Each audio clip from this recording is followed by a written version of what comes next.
everybody, it's Romania Black. We're on episode 14 of Neon Genesis Evangelion. I just spent the last hour and a half rewatching my discussion about episode 13 because I've been away for like a week. And so I went on vacation for the weekend. It's been about a week since I've watched the last episode, and so I wanted to kind of refresh myself. But man, last episode was really good. It was really good. It's probably my favorites. What a way to kick off the second half of this season. We're officially in half number 2. We spent the first half setting everything up, and we're just now getting more into like the lore with the Evangelions, with how NERV works. Things are getting interesting, right? So there's been a lot of comments. A lot. And I think what I'm going to have to do is maybe record a little bit ahead. So I'm going to record this episode, and the comments I'm going to talk about, I just have a few here, are from episodes 11 and some of 12. And I think for episode 15, I'm probably going to record a little bit ahead, and for episode 15, talk about the comments from episodes 12 and 13. So I'm going to be a few episodes behind on the comment side of it, but I want to record a little bit ahead because with the last episode, and as much as we start getting with the Evangelions, I'm like, we're going to start getting into some things I'm sure people are going to want to talk about, and I am trying my hardest to avoid spoilers, to avoid hints, clues, spoilers, the whole 9 yards. I don't want any clues. I want to be surprised by this series, and we're starting to see some things come together, so I may record a couple episodes ahead just to try to get away from being spoiled. But so please, if you're going to talk about spoilers in the comments, please say, Romania, this is a spoiler, don't read, and that way I won't read it, and you guys can talk amongst yourselves with spoilers, and that way if you guys do see something that's spoilery, just be like, Romania, don't read this comment, it's a spoiler. Help me out all you can, because I have a feeling now that we're in the second half, it's going to get a little crazy, so it already is with Akagi, so what are we going to do? So yeah, we've touched base a little bit about Masato's past in episode 12, and a little bit about Akagi's backstory in episode 13, so are we going to get into Kaji? Are we? That'd be great if we could learn some stuff about Kaji. He's been acting super sketch lately. Be great if we could find some more about him, so, but we'll see. But before we get started, I have a few comments from episodes 11 and 12. Matthew Palfinier talked about, all he commented on Patreon was, you know that feeling when the shore starts to disappear before tsunami? I was like, oh, crap, that's what we're about to be getting in this episode. Awesome. Glad to know that that's where we're headed. We're headed for the tsunami. Bring it on, right? Famous last words. Stephen Husick noted that Shinji has had a consistent sensitivity to noise. Like he's constantly, which is odd because he turns to his headphones and that noise. So it's like he finds it overwhelming, but it also, it overwhelms him and it fuels his anxiety, but he can't get away from it. So that's interesting. Cryptic Squid 1 commented, Asuka in episode 11, we get an establishment that she's not a bitch, she's just insecure. And I like that definition of Asuka. She's not a bitch, she's just insecure about a lot of things.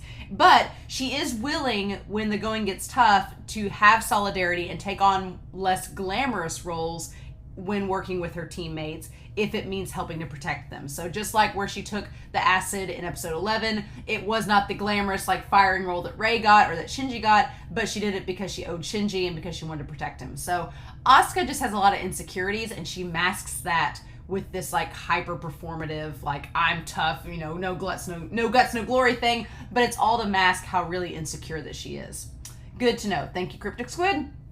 EQ noted that the Magi supercomputers could actually be a reference to Harlan Ellison's story, I Have No Mouth and I Must Scream. I've heard of that, and that title gets me every time because it's like, I have no mouth and I must scream. It's like, it's got to get out somehow, right?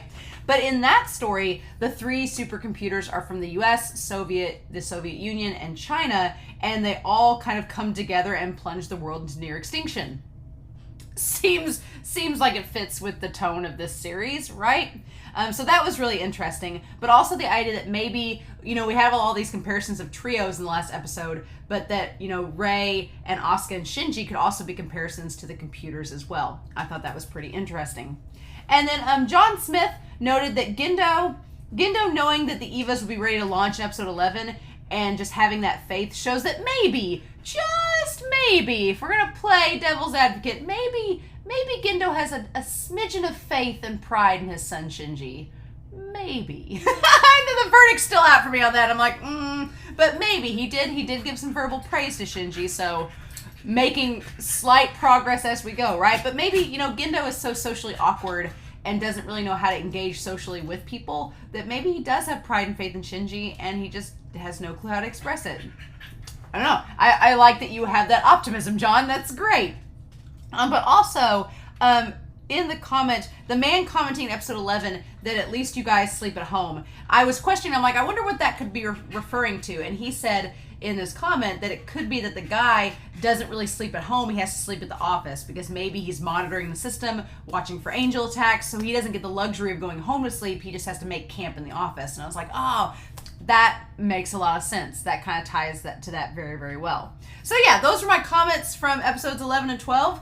I still have more comments from episode 12 to get to and comments for episode 13. I'll probably watch ahead to episode... I probably am not going to wait a week. I'm probably going to go ahead and watch episode 15 when I get a chance to. And when I do that, I'll go ahead and answer the comments for episodes 12 and 13. And then we'll just go from there. But yeah, I'm pretty excited. I couldn't wait. I've been gone for so long and I wanted to come back and watch this. And it only took us 6 minutes to get through that, so that's not bad at all. So I'm pretty excited, y'all.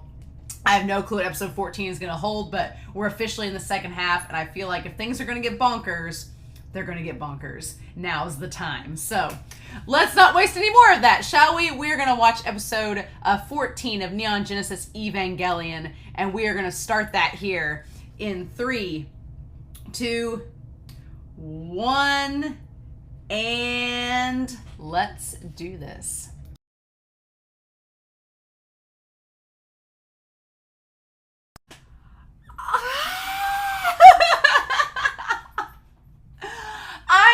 What I thought was going to be, I was like, when they were going through all the angel attacks, I was thinking to myself, I was like, is this really going to be a recap episode? I was like, did I just actually, nobody warned me, because usually if there's going to be like a recap episode, everybody's going to be like, oh, hey, Romania, this episode's a recap episode, just watch it on your own time and go over there. And I'm like, but there's only 26 episodes in the series, so a recap, even though we are at the halfway point, seems kind of, not needed at this point. And yeah, there's some recap, but I feel like it's all in service of a greater narrative purpose, right? It's repackaging everything that we've talked about so far and viewing it in a ever so slightly, maybe a little bit different context. And now that we're getting more into Rei seems like we're going to focus on her more in this second half.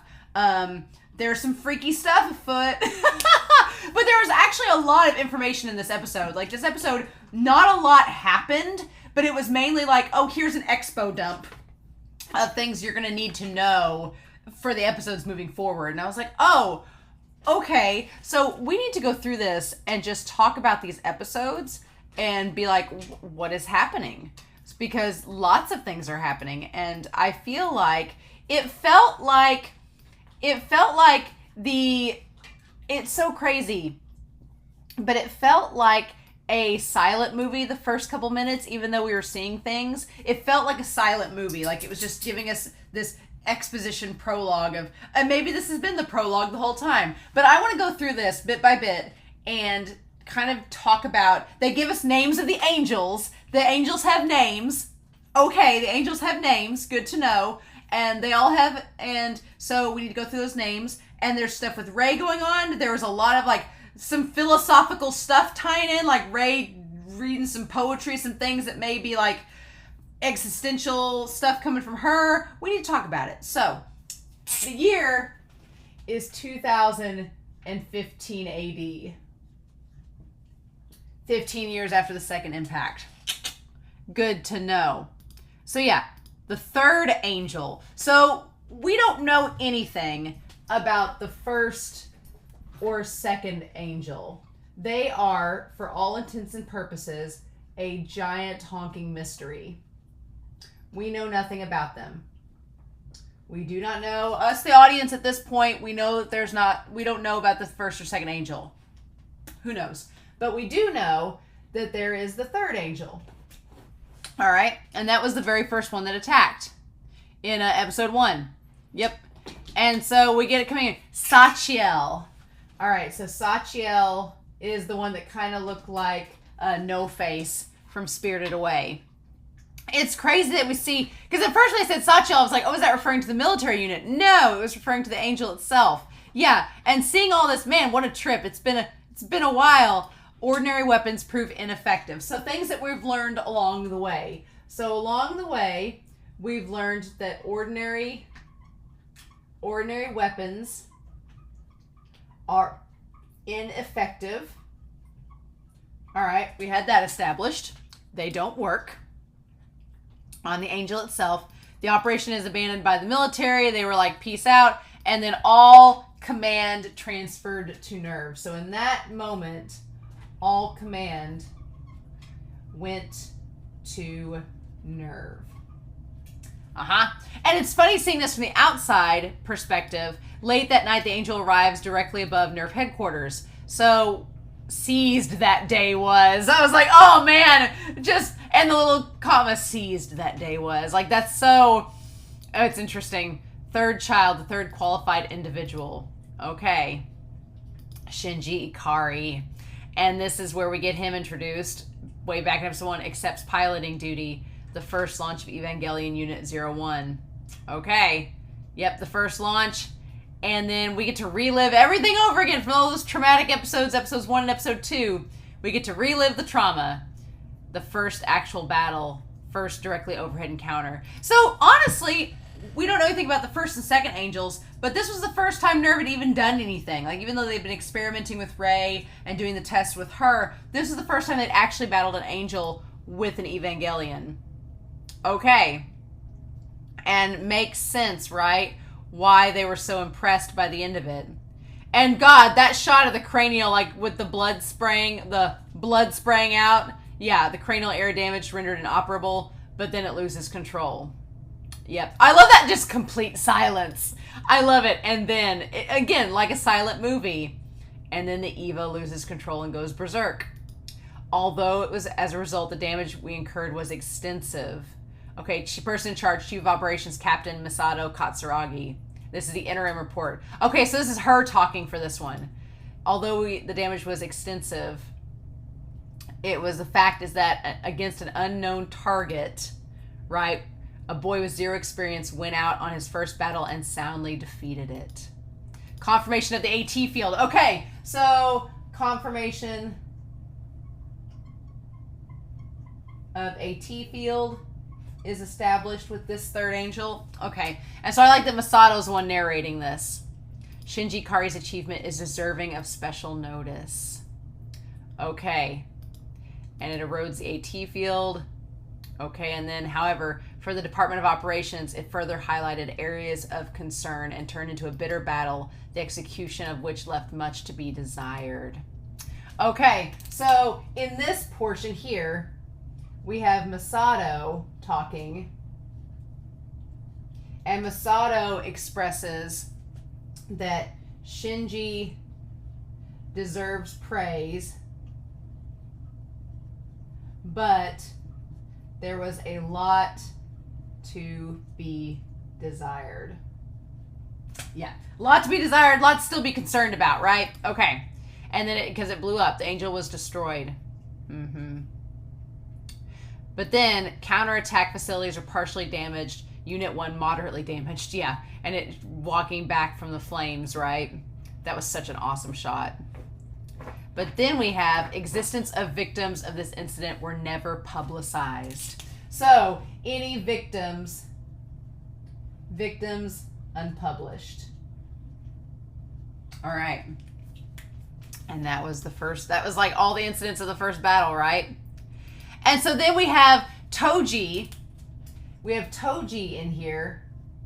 Toji talking about my kid sister's only in 2nd grade from his essay. She got hurt in that mess the other day and hurt from our side going crazy, not the enemy. I can't believe how stupid that was. It's unforgivable. I'd like to show the adult who made that robot my sister's suffering and my anger. Yeah, and he takes it out on Shinji instead.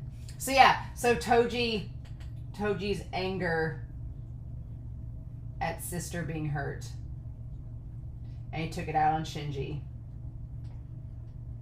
Okay, and that was all with just the third angel, right? That was all just all of that tied to this third angel. All right. I'm going to kind of loop it here. I don't like that. So yeah, so that was just the third angel alone. Crazy talk. Crazy stuff, right? But then we have the fourth. And from here, it gets a little bit more streamlined. So the fourth angel, what are they called? The fourth one that looks like the squid is Shamshell. Interesting. I feel like it's like, do you want to merchandise all the angels? Here's your Shamshell toy. You can do that. I'm sure that when this series was going on, there were toys of the angels. I kind of want one now. But yeah, so basically they run through the fourth angel. At the time, ground-to-air intercept system was operating at 48%. So we had that NERV was at 48%, right? Operational capacity after the angel attack from before, 96.8% battle configuration. So Tokyo 3, evacuation drills at school and stuff all the time with my friends. So, and then that was operational, and then 96.8% city ready. Okay. So we also get in this is Hikari Horiki. Hikari Horiki. Is she the class rep? I feel like she's the class rep. Do we finally get a name for our class rep, Horiki? She said, I had evacuation drills and stuff with my friends, so by then it wasn't a big deal or anything to worry about. The guys were all acting up like they were on a field trip, and none of the girls were afraid either. Uh-huh. Okay, and so then the angel arrives in the airspace, and we see the whole thing with Shinji coming in to battle it. The second directly overhead encounter. Yeah, that whole thing with the gun went horribly wrong. Glad we get to relive all those wonderful moments. It's like the best reel, like the best of reel, only it's horrifically tragic because Shinji was suffering through all that. Suffers accident, disconnected from external power source. However, it still carried on without it to defeat the angel. Uh-huh. Yep, angel destroyed. And then we had that beautiful shot of the angel and Shinji's Eva. And so NERV obtained an angel sample in its original shape. So NERV gets angel sample. Okay. So that's with Shamshell. Fun times. Then we have, and they figure out the fourth angel. However, a final report has yet to be filed. Yeah, so final report not filed. Funny that. Imagine that. Them not filing a final report on the angel sample they got. What? Are you kidding? Okay, so that's all tied to fourth angel. All right, the fifth angel comes up. And that is Ramiel. That's like the fan favorite, right? Ramiel attacks. Ramiel may be my favorite. I do like Ramiel. I like the daddy long legs 1 second, but Ramiel is probably my favorite because it's just so freaking weird. And what are they going to talk about that? So yeah, at this point I was like, oh wait, against this impregnable target, Captain Katsuragi proposes Operation Yashima, which is approved. Okay. So yeah, the first child designated pilot of EVA unit. So this is where we get Rei involved. Uh-huh. Rei Ayanami launches for the first time in EVA, released from its cryogenic freeze. So that's interesting to note. So, first time in EVA. So at this point, this was Rei's first mission. Okay. And at the same time, her EVA unit, the EVA 00, had been in a cryogenic freeze for who knows how long. Okay. Weird. Sure thing. And then, yeah, Ramiel tries to burst through. Part of the angel invades the geofront. And, yeah, with that weird drill that has, like, a light beam to it. And then they execute Operation Yashima. And so we have Ida. This is where Ida gives the report. And Ida talks about how Ikari didn't tell me anything, but I think Unit 00 bravely interposed herself to protect Unit 1. So Ida comes to the conclusion that Rei did this, protected Shinji out of her own accord, right? Okay. And so from the enemy's particle beam attack. Yeah, we all know, I'm certain of it. So there's just one reason for that, and that's Ayanami. Because she seems to hold little respect for her own existence. Yeah, everybody knows that Rei has no respect of self-worth. She has no self-worth. She does not see the point in her existence. She's pretty nihilistic too. Yeah. And then we see her, yeah, the unit's heavily damaged. I think it's not quite pessimism, but she already has something about her.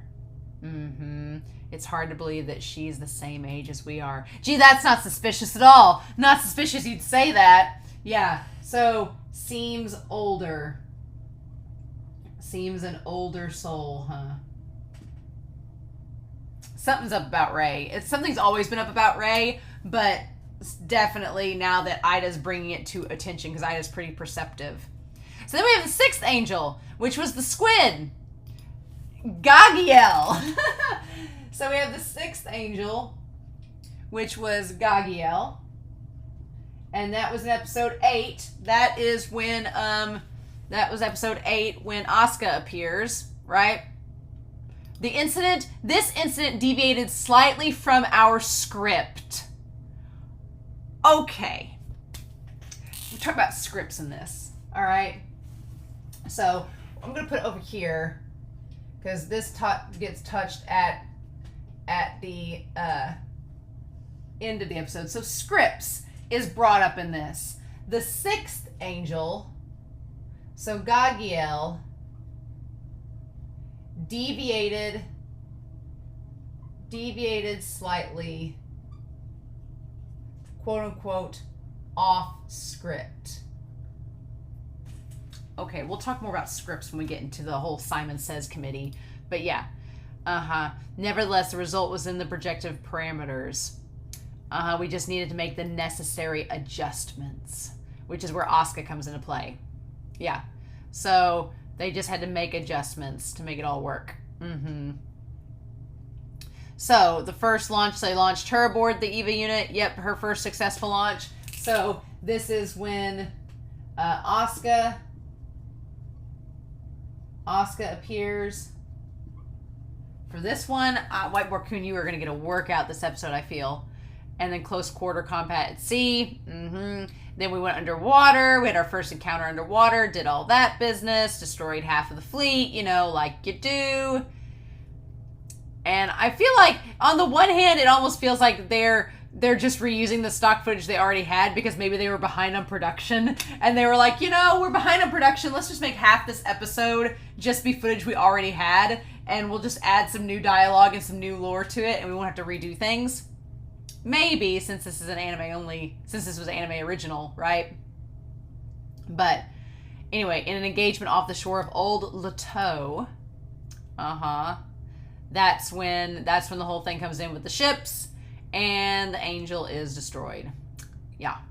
So then we get to the seventh angel. The UN Navy lost a third of its entire fleet in this encounter. So the UN Navy. So UN Navy loses a third of its fleet. Okay. But fun times. Who has time to worry about that, right?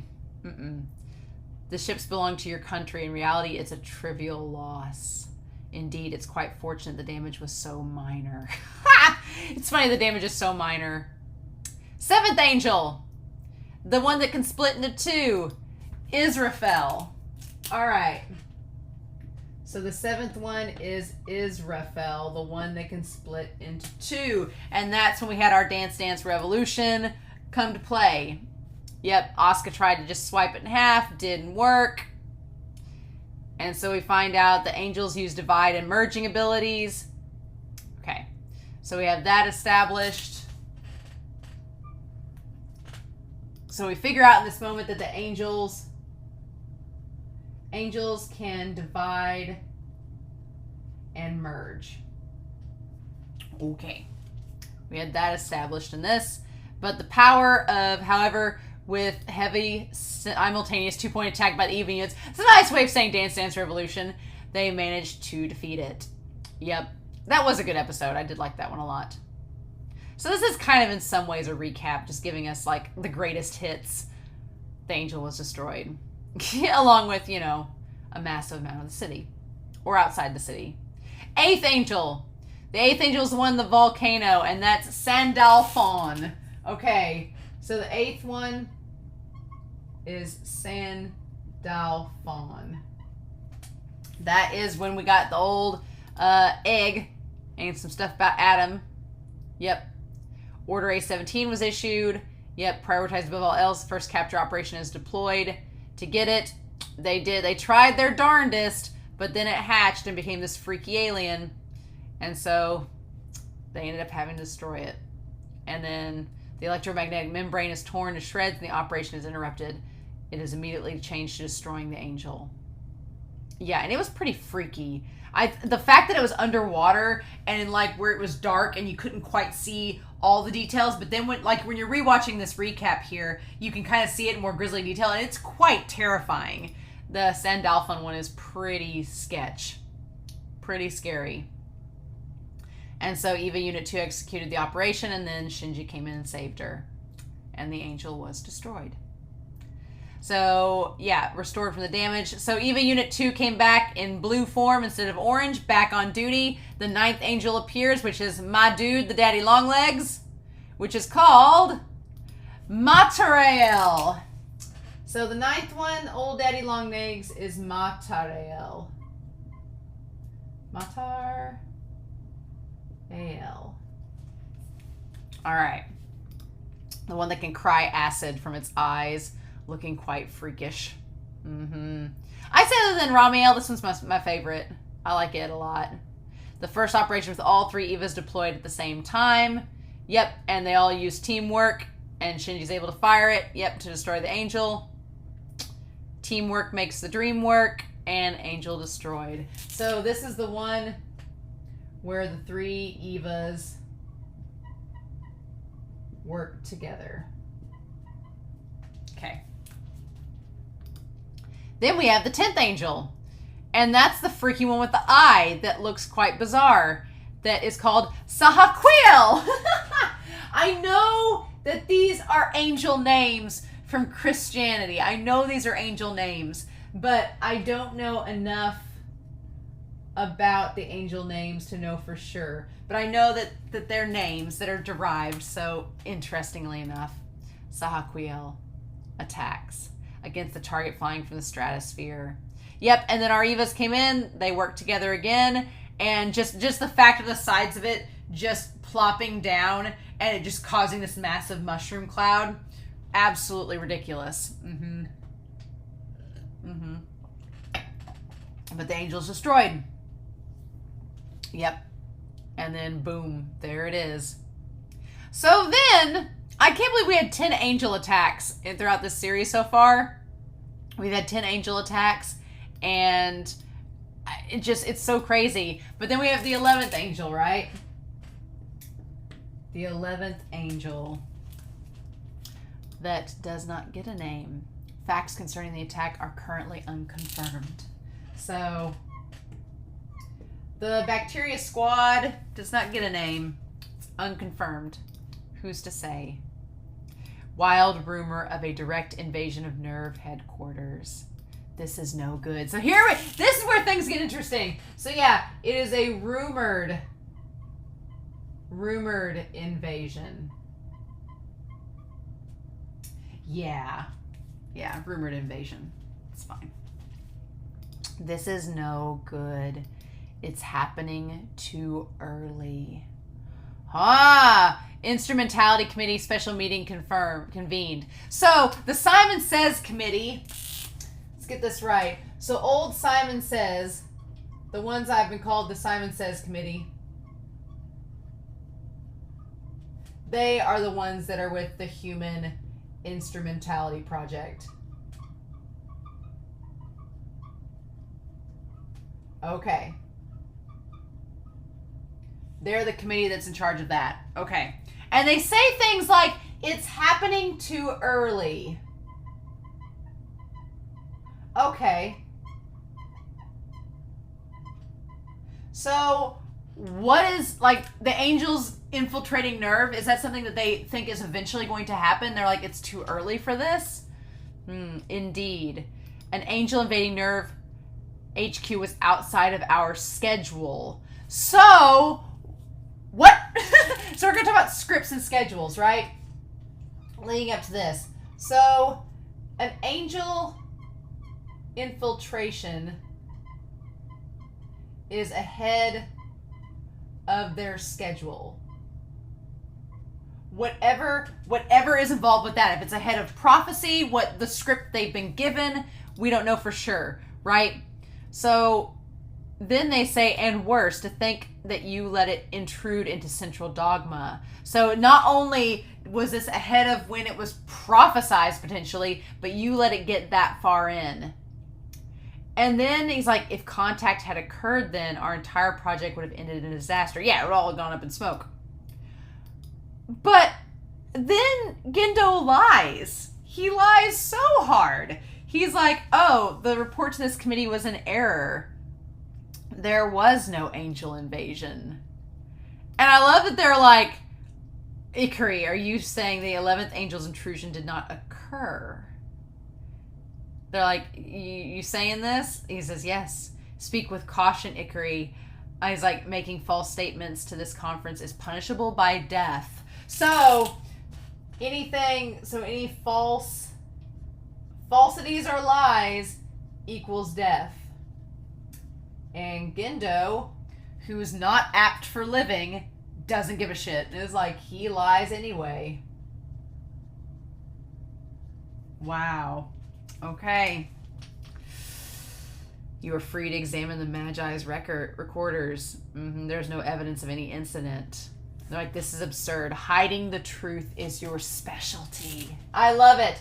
So yeah, I love that line. Hiding the truth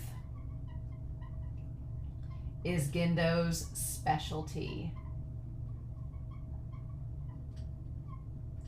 Okay. Makes sense. We've all kind of thought Gendo was sketch from day one, but yeah, it makes sense. So then they say after this, they're like, the time schedule is advancing as described in the Dead Sea Scrolls. So apparently there is a time schedule. Okay. A time schedule that is in the Dead Sea Scrolls.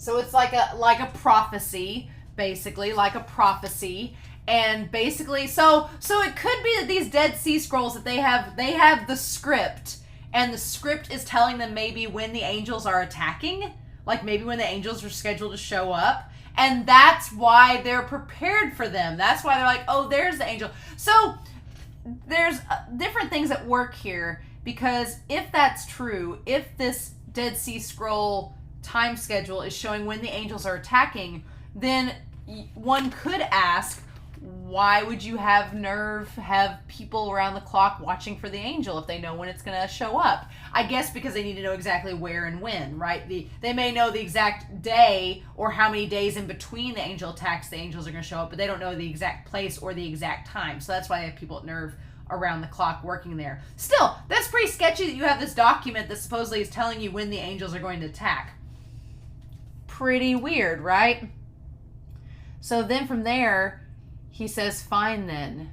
We'll leave aside the matter of crimes or responsibility on your part. Yeah, so whatever this Dead Sea Scrolls is, since it's on time and going according to plan, the Simon Says committee is like, okay, fine, then we'll just forgive you, Gendo. It's like, wait, what? Y'all were so eager, so quick to forgive. But there's no need for you to create a new script. So basically, they tell Gendo to follow the script. Don't create a new one. Don't create a new one. If it ain't broke, don't fix it. The plan's going according to plan. Don't do anything that you're not supposed to. And Gendo says, I realize that, but we can't see his eyes. That just tells me right there and then, the fact that Gendo's like, oh, I realize that. Like, he just point blank lied to them without hesitation, just like that. So you cannot tell me that Gendo's like, oh, I realize I'm not supposed to create my own script. He's already created his own script. I'm pretty sure he's already setting things into motion on his own path. Everything is proceeding according to Seele's script. So it is according to plan, and the plan is Seele's script. Now, what is Seele? Is Seele Masato's dad? Is Seele some guy that's already died? Is Seele like a program? Seele's script, it's related to the Dead Sea Scrolls somehow. We don't know anything really about Seele. Okay. Interesting. Seele, Throne of Souls. Okay. Seele's script. So Seele God is Throne of Souls. That's what we don't know what Seele is.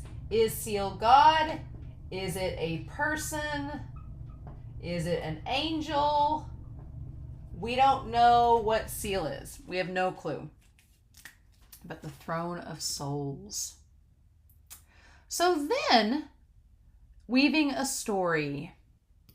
So yeah, it's all coming together. So this whole episode is called Weaving a Story in Seele, Throne of Souls. So we're going to talk about the Throne of Souls here in a minute with Ray's cryptic, poetry in her head.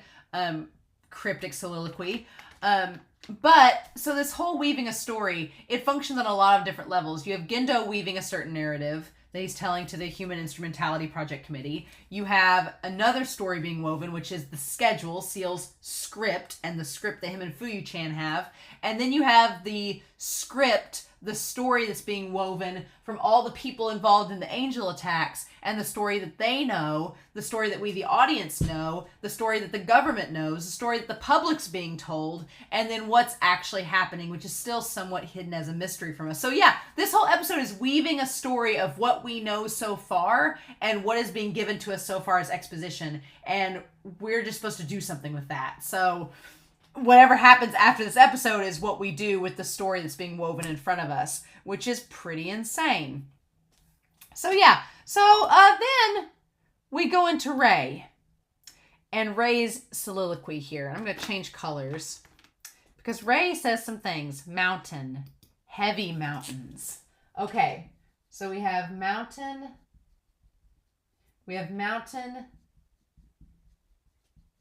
heavy, and I feel like I almost need to, I'm going to just use up the rest of this. Mountain, heavy mountains. And what does she say about the mountains?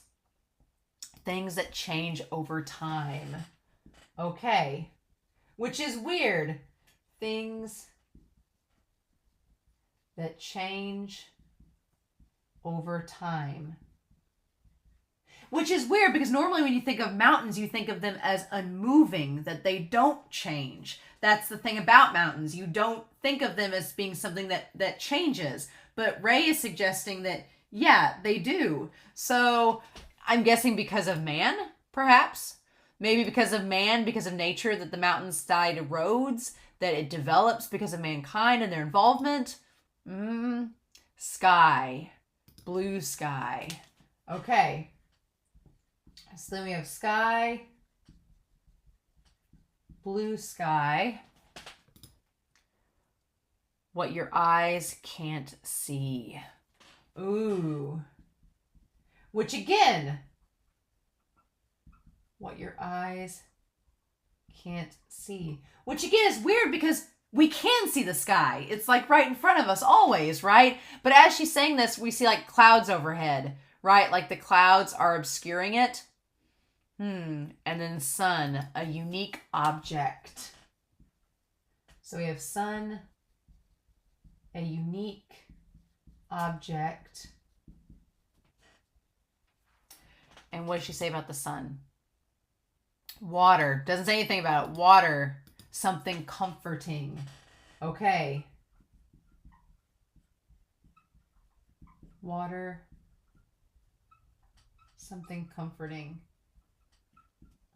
And again, that ties to the whole thing with the plug, with being inside the water. It connects back to the idea of being comforted by it, which if we're going to, they mention the whole thing about pregnancy and the womb and stuff like that. So if you're talking about like a baby, if you're in like the inside the womb, it's kind of like you're inside water. It's comforting, right?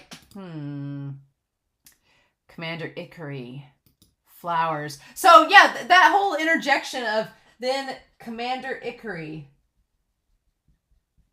Commander Ikari. Just insert that in there, like just bloop. And then flowers.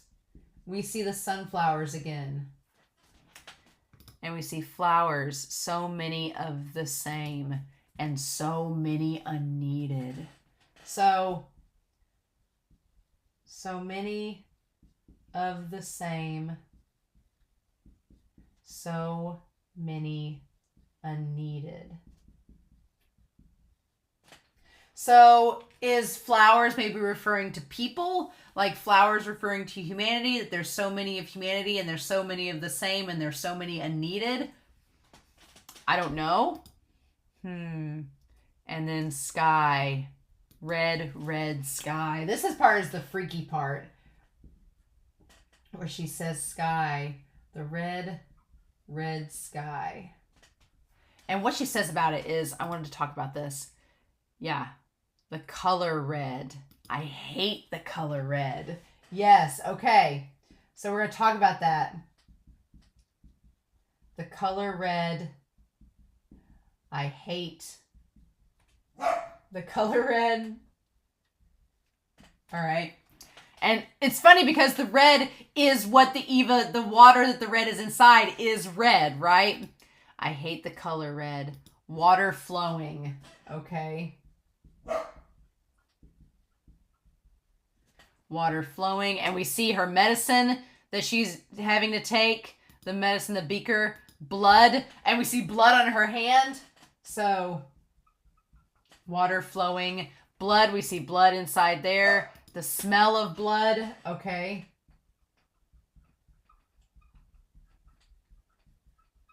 Smell of blood. A woman who never bleeds. Ooh.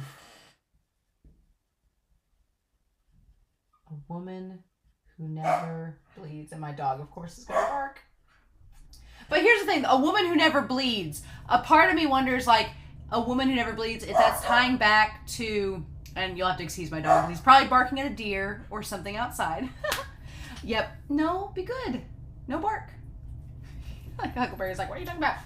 But yeah, so a woman who never bleeds, I kept thinking in that moment, like, all right, what if it's referring to the Magi? Like if it's talking about the computer system, right? Because the computer system is a woman who never bleeds, right? The computer system itself is based off of Akagi's mom, who is a woman. The Casper computer, the main computer, is a woman, is embodying that. So never bleeding, it's a computer system. It can't bleed anymore because it's not human. So is that tying to that? That's what I thought that meant. Possibly. Man-made from red soil. Okay. Man-made from red soil. Okay. We'll write all these out first and then talk about it. Man-made from man and woman. Okay. Man-made from man and woman. So talking about all these sort of things here, and then saying a city, a human creation. I'm like running out of space. City, a human creation. Okay. And saying then Eva, a human creation. All right. Go from there. All right. I'm like gonna go all through this. And then saying, what is a human? A creation of God. With the moon in the background. I love it. What is a human? A creation of God? Question mark. And with the moon in the background, yes. And the water, is man a human creation? Okay. Is man a human creation? The things I possess are life and soul. So the things I possess are life and a soul. Right? I am a vessel for a soul. Okay, so vessel for a soul. And it says entry plug, the throne for a soul. Okay. Entry plug is the throne for a soul. Okay. And then we see her eyes. Who is this? This is me. This is me. Okay. And her blinking. Who am I? What am I? What am I? What am I? What am I? And just seeing like her over and over again, like just copies. Who am I? What am I?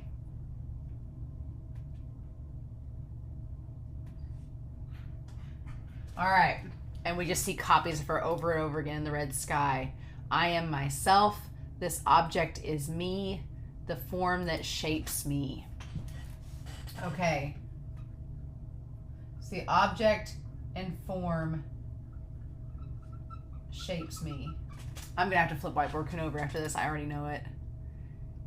This is the me that can be seen, and yet I feel as if I'm not myself. Very strange. So this form is me, but I don't feel myself. Okay. Very strange. It feels as if my body is melting. I can no longer see myself. My shape is fading. I feel the presence of someone who is not me. Is there someone there beyond this? So this feeling of melting and someone else beyond. Okay.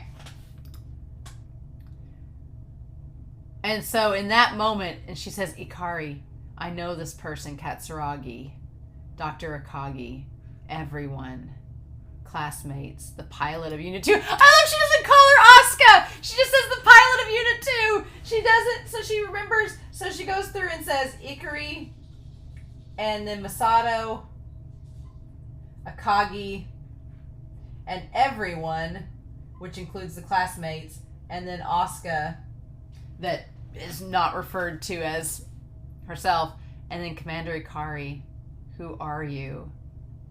And then it goes to the beast. So I want to talk about this. So yeah. Okay. So yeah, okay. That whole weird soliloquy that was Ray's thoughts there. So saying mountain, heavy mountains, things that change over time. Sky, blue sky, what your eyes can't see. So those two things are weird because they're suggesting things that she describes them as what they're not. Like she says mountains change over time, and like usually mountains are thought to as being unmoving or unchanging, but you can change them by destroying them or they erode over time. The sky, what your eyes can't see. So it's like, okay, well, you can see the sky, but maybe it's talking about like the layers of the atmosphere. You can't physically see the atmosphere changing. You know, you can't see the layers of the ozone, things like that. So maybe that's what that's referring to. The sun, a unique object. Not much to say about the sun. It's just there. Water, something comforting. Again, talking about being in the entry plug, being there, like if you're talking about being in a womb, that kind of ties into that. And then a Commander Ikari. So here's the thing. The imagery that she sees throughout this is a merging of her own images and what Shinji has seen. Because like the images of the sunflowers, the imagery of Toji and Ida, of Asuka, those are all the images that we've seen through Shinji's eyes. But she's seeing them inside the unit, the O1 unit, which is Shinji's. So that's interesting that she's seeing all of the imagery that Shinji has seen, but she's applying it to herself. The only thing I can think of that's not quite that image is when she looks down and sees the blood in her hand. That's her own image. But the sunflowers, all the other things, those are Shinji's images. They're his visions that are kind of being seen through her eyes. And we'll see that reversed when Shinji gets into the OO unit, right? But flowers, so many of the same, so many unneeded, right? They're common, they're everywhere, they're maybe unnecessary. And then this whole part here, sky, red sky, the color red, I hate the color red. When she said she hated meat earlier, it's because meat's red. It's red meat. She hates the color red. So of course she wouldn't like meat because it's often that color, right? And so water flowing, which is like blood, the smell of blood. So she hates the idea of being in the Eva unit because she smells blood and hates blood because it's red, right? A woman who never bleeds, I feel like that's referring to the Magi, that's referring to the computer system, but we've established that computer system is also similar to the same type of computers that the Evas run on, so that would make sense how they're tied to the Evas. That would make sense there. Man made from red soil, man made from man, another. So you have the idea that Adam was created from the dust, from the dirt. So red soil, that would be like the Christian view that Adam was created by God from the dirt, from red soil. But then man was also created afterwards from man and woman together. So it transitions into that, right? And so then there's the idea that the cities are a human creation. They're created by humans. Evas are a human creation, supposedly according to Ray, created by humans. But then what is a human? Is it a creation of God? So then is man a human creation? Is man just made from men and women? Or is man, looking at it symbolically, a creation of God? Like, which is it? Can it be both? Right? And she's like, I possess life and a soul. I'm the vessel for this soul. But the Evas and the entry plug, she says, is the throne for the soul. So the entry plug, the way they're going in, is the throne that the soul sits upon. So she's suggesting that they themselves are the soul of the Evas, that she is the soul of the Eva in this case. And that's how when she enters the Eva, she's kind of, her soul and life force is merging with that's tied to Shinji. And so that's how that's kind of what this whole experiment is the compatibility of, can these two souls merge within the same unit? And they think that Rei and Shinji can do so. They don't think Asuka can. They're like, no, Asuka is not tranquil enough to merge with these souls. But then she's like, so what am I? She's like, she's having an identity crisis in the midst of all this and saying nothing, which is terrifying, right? And just feels like she's melting and merging within the Eva. And that was the problem. That's what was happening with Shinji, was they were saying that he was merging, that the Eva was trying to like absorb him, trying to like get him to melt into the Eva, which is terrifying. But with Rei, she was starting to notice it too, and then she snapped out and went back into, reality, right? But freaky stuff. How does it feel to be piloting the O1 unit for the first time? And she says it smells like Ikari. So the interchangeability test. So basically the ability to see if can they operate these EVA units regardless of who is compatible with them. So my guess is that eventually Shinji and Rei are going to be too old to pilot the EVA units. So they're going to need to find other pilots. And if they can find a way to make sure that the pilots can be compatible across multiple units, then they don't have to worry about syncing up the one pilot with the one unit. Shinji can take the OO unit if the O1 is incapacitated, and vice versa, right? So that's interesting. Her sync rate is almost the same as Unit 00. Yeah, their patterns are very similar too, after all. This is exactly what makes it possible. So you basically want two pilots that have similarities, right? Now, Masato's kind of weird in this scene because she doesn't seem to be having like she doesn't look very comfortable with what's going on. And Maya seems to be a little concerned about it too, because Akagi's like, there's no interchangeability problems detected between Rei and Unit 1. So the test is finished. Rei, you can get out now. And she's just like, yes, ma'am. It's funny that she says that she hates the color red, but her eyes are red. Funny that. Mm-hmm. But yeah. And so then she goes through all the motions. And so the link-up test subject, Asuka, Langley, Soryu. Okay, so we're going to just flip Whiteboard Kun over because too much going on. Just too much going on, all right? So then we have, so basically we're doing this interchangeability.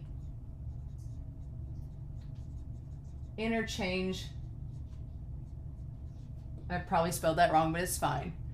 Test showing that Rei can sync up with the O1 unit just fine. Can do that. And this is kind of one of Akagi's. Akagi is on board with this plan. Maya is not. And Masato, we're not exactly sure. I will have to go through the episode. But yeah. So then with the link-up test with Asuka, the data bank for Unit 2 is complete. Harmonics are all normal. And the pilot status is normal. And Asuka's like, well, of course it is. This is my unit. So then she's like, what? So Asuka sticks with the O2 unit alone. Whereas Rei can do OO or O1. And then we have Shinji. And we know he can do the O1, but with OO, it gets out of control. Which this was his first sync up with the OO unit, so that was the first time that happened. So who's to say that maybe if he comes back it'll be different. So it's already reconfigured, currently reconfirming. And the subject status, he is a bit nervous but no problems in his nerve patterns. Okay. This is his first time in that unit. It's another Eva, so it's only natural. I know, and Asuka's like, well, why is he worried about it? He should just act normal and not be freaked out. Masato's like, well, Shinji, that's kind of his personality, Asuka. You've known him for a while. You should know this. And Asuka's like, yeah, he's stupid because it's his personality. And Masato's like, you child. And so, yeah, then Asuka's like, well, I want to do this test too. And Masato's like, no. Masato frames it in a very politically correct, appropriate way. She's like, well, you don't want anybody else to pilot the 2 unit, do you? And that shuts her up really quick, right? Masato knows how to play her just right. Mm-hmm. So they say the Eva Unit 2 is definitely will not be interchangeable. So I'm wondering if that's because it's a new unit, because it's newer than the O1 and OO units, or if it's because of Asuka's personality, that the personality, because you have like Shinji and Rei, seemingly, Shinji and Rei are very similar, but Asuka is like, she's way too wild. Like her personality, I don't know if it would sync up with them well at all. Entry is commenced, and there they go through the motions with everything, the connection, and they ask how Shinji feels. And when he opens his eye, he looks, it's that same like just kind of like dazed look that he had from the start of the series, where he says it feels kind of odd. And they're like, he's like, it's not just that. He's like, it smells like Ayanami. And then, of course, Asuka's like, are you a pervert? Like, is this? And he's like, no. Pattern green, reconfirming. The power supply connection is complete. All restraints are normal. Okay. So they go to the second stage, where he's doing second contact here. And Masato's asking how it is. And so the sync rate is lower than that of the O1 unit. Okay, so the OO unit, the sync rate, not as good. So that could be tied to the fact of the unit itself, that maybe the unit itself is not congruent for synchronization like the O1 unit is. Maybe the O1 unit is just better suited for it. We don't know for sure. But yeah. So in any case, all harmonics are still normal, and they go through everything, still good readings. We can implement that plan. So there's lots of talks about plans in this episode, right? So we have lots of talk about plans and scripts. Okay? So Akagi has this plan that involves being able to interchange pilots if necessary, right? So that seems to be Akagi's plan, or at least that's what we're led to believe. And they call it the dummy system. So dummy system. So if a pilot was not able to pilot the EVA unit, they could replace them with someone else and the EVA wouldn't freak out. And Maya voices her concern. She's like, I'm not so sure I support this. And Akagi's like, I get why you wouldn't, but we need to be prepared so mankind can survive. And Maya's like, I highly respect you, ma'am, and I will do my duty, but I'm not convinced about this project. So I like that. I like that Maya's like, like, this doesn't seem like this does not bode well, right? And Akagi's like, well, as far as living among people goes, you have to you'll understand that when you feel you've been sullied. And Maya's like, okay, sure, ma'am. So yeah, but Akagi's like, we need to be prepared. We need to be prepared for any measure needed. Right? And I like that Maya's like, I still have a bad feeling about this, right? So the third connection, the self-psychograph is stable. And so then Asuka says this really weird thing where Asuka's like, how do you like mommy's breast? Or is it more like inside her womb? Like, what? Why did you say that, Asuka? That's such a weird thing. But Asuka likening the OO unit to a breast or womb. And I'm guessing she's meaning like, now that you're with Ray, inside this unit, does it feel, a little bit different? But that's such a weird thing to say. It's so weird. And so she's like, Dad and always don't interfere. What's with them? They're all so quick to mollycoddle Shinji. So Asuka's getting on to him being like, all you do is coddle him. But I'm like, girl, you don't know Shinji. He needs some coddling sometimes. He's had it rough, girl. You don't know. You just came on episode 8. So then Shinji gets this weird thing with his head. Something's trying to get directly into my brain. At that point, I'd be like, let's stop this. Because Shinji says that something is trying to get into his head. Yeah, at that point I'd be like, let's just stop the operation. Let's just kind of shut it down for now. We'll come back to it later, But yeah, and that's when we see the Brett Ayanami. So we see how he sees her, like all these images of her that he's seen her over time. Yep. And then so he sees Ray. He sees Gendo's glasses that are cracked, right?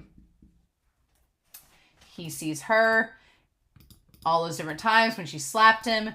This impression is Ray, isn't it? Yeah. But then we see like him through her eyes. So then we see the birds flying. We see like the abandoned cars, and we see her like in the street, right? So we see her in the street when he first saw her, right? And then he saw her gone. Isn't it her? So then we see like viewing from overhead, and then there's this really freaky close up where she like looks up and is smiling at him. It is nightmare fuel. I'm sorry. No. Nope. And that's when the Eva goes berserk. Yep. And we see this freaky image of Ray looking up at him. Nope. Not having it. Not having it at all. And that's when the Eva unit like busts out. Now, here's the thing. Akagi says, here's the question. Was the Eva unit going for Ray or Akagi? Ray does not move. She like stays right by that window, just like Gendo did, expecting for it to tear through. And it doesn't manage it, but Akagi thinks that the Eva was coming after her. It's the same thing as before. Okay, is it trying to absorb Shinji? I don't like the fact that these Evas can potentially absorb their pilots. That seems problematic. But Akagi is saying that it was like before. Okay? Now, before, Rei was the pilot. So maybe that's why Akagi thinks that the Eva's coming towards her and not Rei. Because before, Rei was inside the Eva, so it had to have been coming from somebody else. So that's why she says that there. But there's the possibility of the Evas... this whole possibility here of the Evas absorbing the pilot. I don't like that. Don't like that at all. Nope, not having it. So at this point, we have this conversation between Akagi and Masato saying, was this somehow related to the earlier berserk incident when Rei was the pilot? And that's exactly, yeah, I can't tell you anything right now. Akagi, why? So Akagi is keeping secrets. She doesn't know for sure. She's keeping secrets. But it sounds like she has a guilty conscience because she thinks the Eva's coming after her. We must reconfigure Unit 0 for Rei's personal data. And run a new sync test between them as soon as possible. And so, yeah, Masato's like, well, as chief of operations, yeah, I'd suggest we do that as quickly as we can. Like, girl.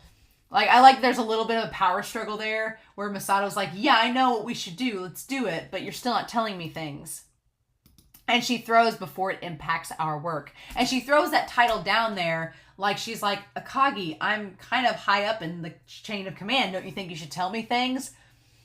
But Masato's not really that high up because Akagi's got secrets. And she says, I know, Major Katsuragi. Like that formality between them is just so, it's so just implying that they're both at odds with each other. Masato's like, you should be telling me things. I'm high up on the chain of command. And Akagi's like, yeah, but you're not high enough. Not for this. Whatever this is. Oof. She says, and then Akagi says, after this silence here, after Masato starts to leave. No, so she does not say that out loud. The person Unit 00 wanted to hit was me, I'm sure of it. So Akagi has not told her. Akagi thinks the Eva unit was trying to get her, but she didn't say that to Masato.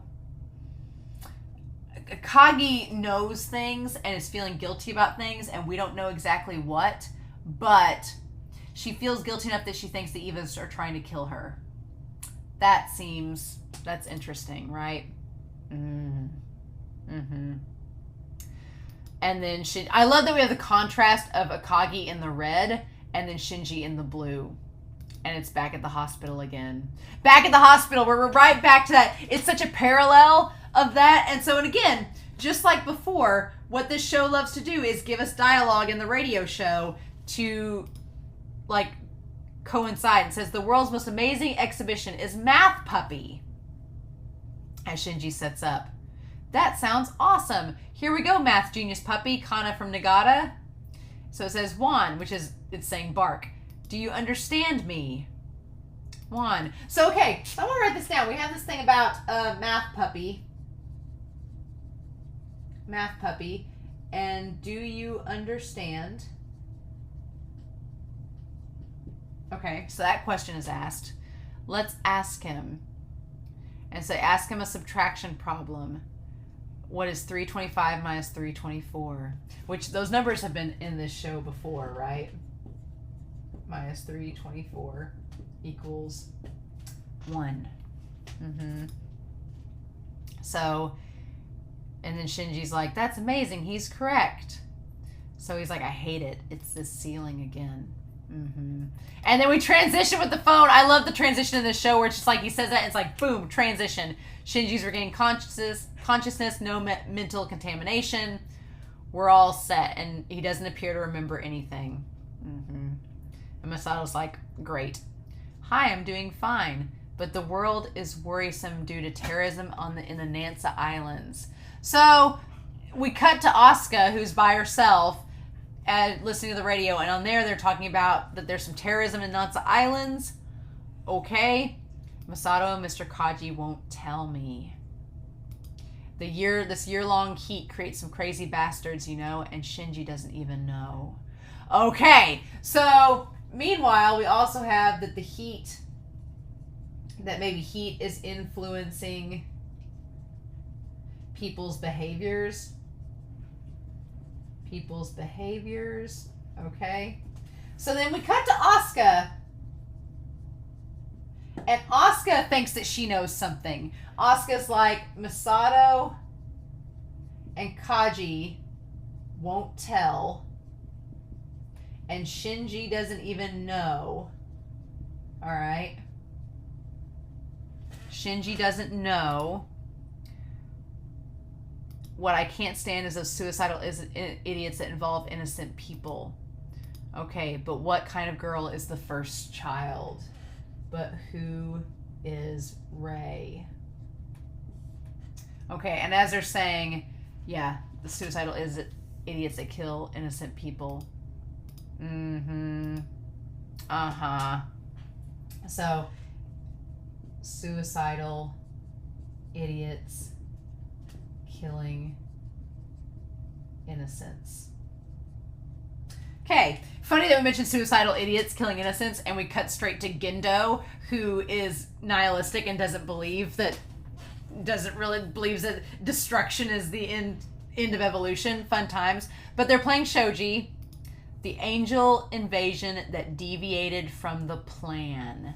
Okay, so we go back to this whole thing with plans. And so the angel invasion deviated from the plan. Was off script, right? And he's got the knight piece. Interesting. So we got our shogi piece up here, and it's the knight. All right. The Human Instrumentality Committee is taking advantage of having learned of it. Right, having learned of this thing that was supposedly not supposed to happen. Though they're just worthless fools whose job is nothing but to complain. Okay, so Fuyu says that the committee is useless. That doesn't matter if they know things they're not supposed to. They're just figureheads, right? But then he says, we hold all the trump cards. There's nothing Gendo says we hold all the trump cards. There's nothing they can do. So that doesn't mean we should provoke them. So yeah, Fuyu's like, yeah, they may be useless and we may have all the trump cards and may have the power, but we shouldn't just poke them with a stick. Like, let's not provoke them if we don't have to. If Seele starts interfering now, it'll be trouble in more ways than one. So that's the thing. So Seele, they don't want Seele to interfere. They said they were going off Seele's script though, didn't they? So I'll have to flip Whiteboard Kun back over in a second. But yeah, so they don't want Seele to interfere, but they've been going by Seele's script up until this point. So what? You've been going by his script, but you don't want him to interfere. Okay. So everything is going according to our script. Oh, okay. Our script. So the question is Seele God? So you've been telling the committee that everything's going according to the will of God or the will of Seele, whoever Seele is, but in all reality, it's actually your script we've been following, that we're doing things according to Gendo's script, not Seele's, but now Seele's figured. So it sounds like Gendo's like, no, we've been playing God and messing with power that we shouldn't be doing, and everything's been going according to plan because we've been stopping any outside interference with our mission with NERV. And now Seele, or if you interpret Seele as God, has figured out what's going on, is like, no, you shouldn't be doing that, and is trying to like rectify and correct itself. Maybe is going according, there is no problem. And then Fuyu's like, well, what about the accident? That wasn't in my script. I love that. I love that burn. He's like, oh, well, really? That accident with the 00 unit? I didn't recall that in my script you gave me. It is no obstacle.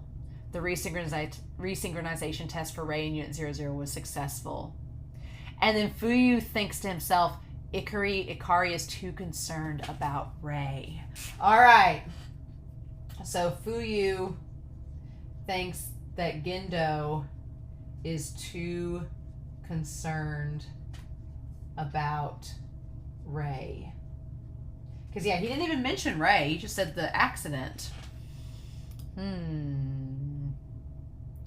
What is the status of the Atom Project? It's proceeding smoothly. It's not even 2% behind schedule.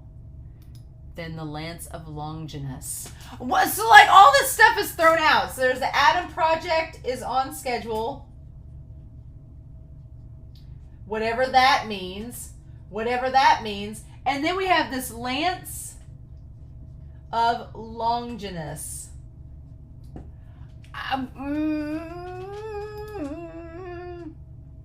It's going as planned. Rei is carrying out the operation.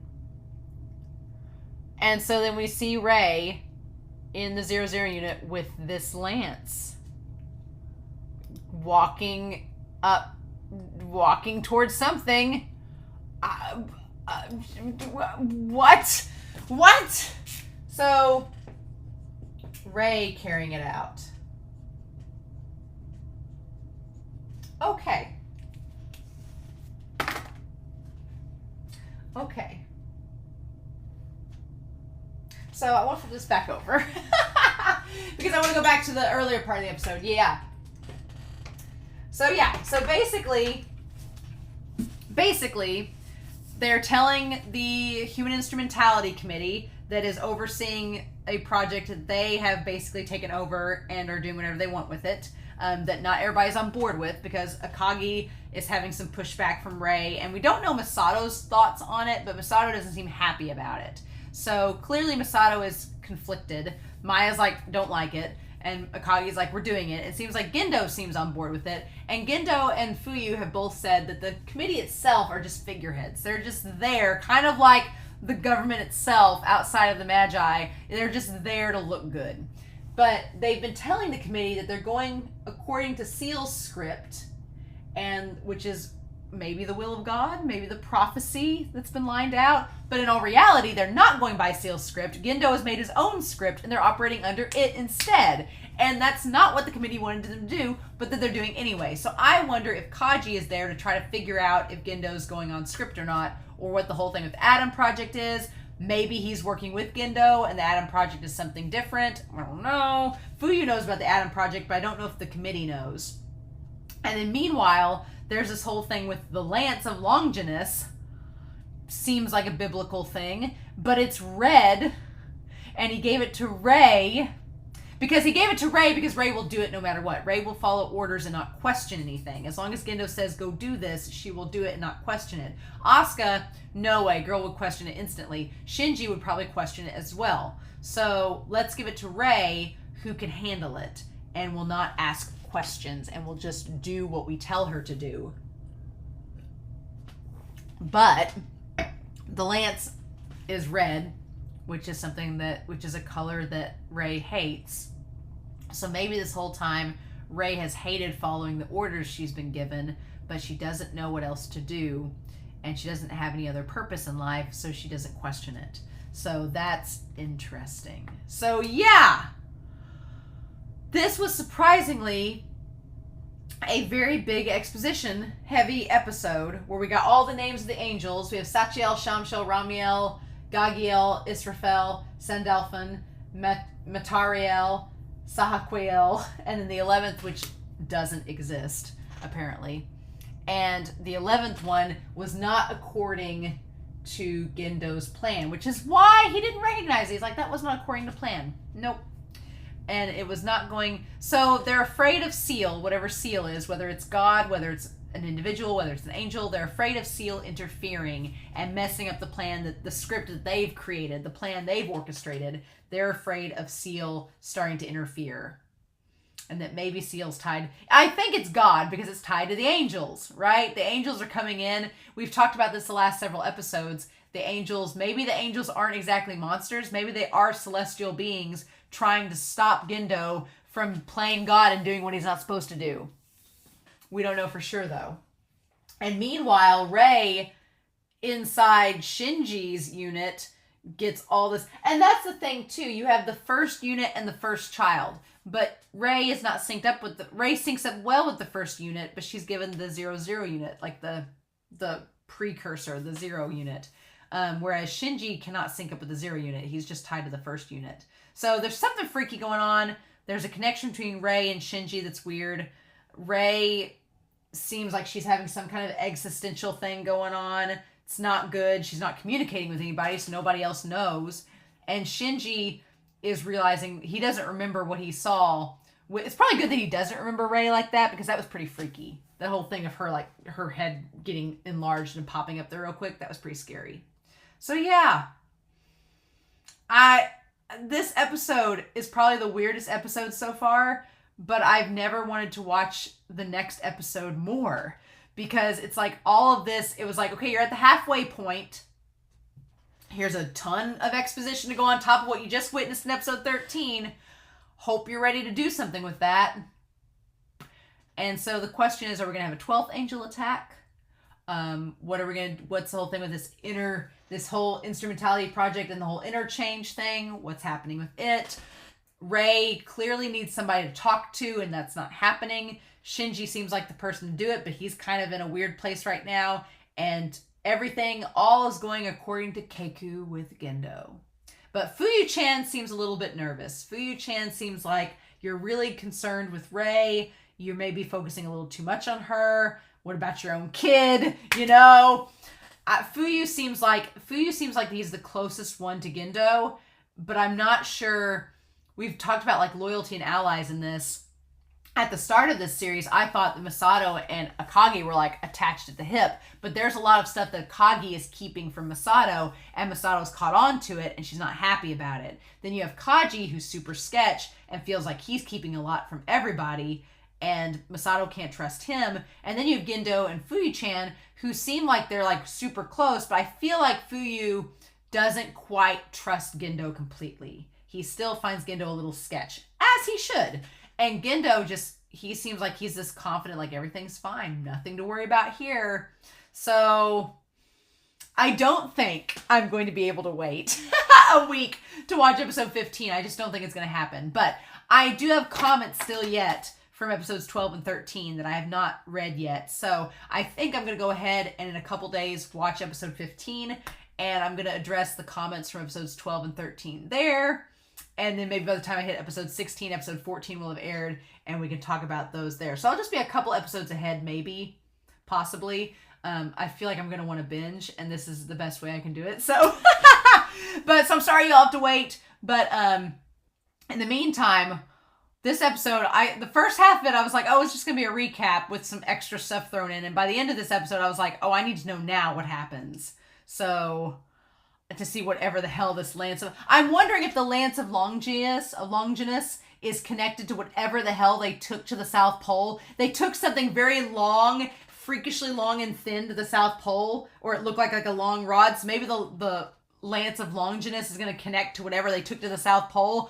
Does Rei realize she's causing the next apocalypse? I don't know. Maybe. It's a bit problematic, but I don't think I can wait. So I hope y'all enjoyed this reaction discussion. I felt like it was kind of all over the place. We used 2 sides of Whiteboard Coon. That poem with the color red, I feel like the stuff that we touch upon in this episode is going to come back for many episodes to come. I feel like all of this is going to keep tying back, and I'm going to keep referencing back to episode 14 quite a bit. So we'll see though, right? So in the meantime, I hope you all have a wonderful week. Please stay safe, take care, and yeah, I will be back very soon to talk more about episode 15 of Neon Genesis Evangelion. Bye.